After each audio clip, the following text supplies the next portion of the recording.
ځکه الله وایي فلینظر الانسان مما خلق، نو ودې ګوري انسان چې د څه نه پیدا کړی شوی دی. څه فایده به وشي که موږ دې کې سوچ وکړو؟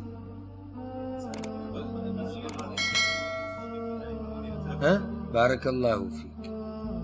هغه رب ته به رجوع کي چې کوم رب ته پیدا کړی د داسې کمزوري حالاتو نه. بل دا چې عجزي به د پکې راشي، تکبر نه به وځي، او چې تکبر نه ووتې نو بیا به د الله دین ته غاړه کېږدي. خلق من ماء دافق، پیدا شوی دی د اوبو ټوپ وهونکو نه.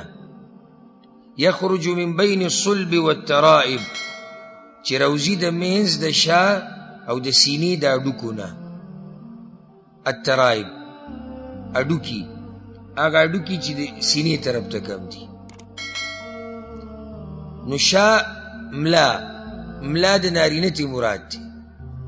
دا نطفه انسان چې پیدا شوی دی کنه، دا د نارینه د ملا نه روزي او د زنانه د سینې نه. ځکه دا یاد کوي چې ماشوم ته مضبوطوالی هغه د پلار د طرف نه میلاویږي، او پلار یې مضبوطی د الله په توفیق سره، او د هغه نه یې زده کوي مضبوطوالی او سخت کارونه او سختې خبرې. او مور بچی ته شفقت او مهرباني ښایي. ګینې وګورئ، هسې چې کېدای شي تاسو لیدلي مي چې د کوم ماشوم مور په وړوکوالي کې مړه شوي که نه، یعنې د وړوکې او مور یې مړه شوي، نو دی خوی نه ډېر سخت. او کم ماشوم چې د زنانو سره ډېر وختونه تیر کي، د نارینو سره نه، په ده کې بیا نرمي ډېرې. نو دا حکمت دی، والله اعلم. علماء نورم حکمتونه ذکر کړي. اوس ته سوچ کوه نو، نطفه را روانه ده د ملا نه، نطفه را روانه ده د سینې نه، اوس ما او تا دلته ناست یو.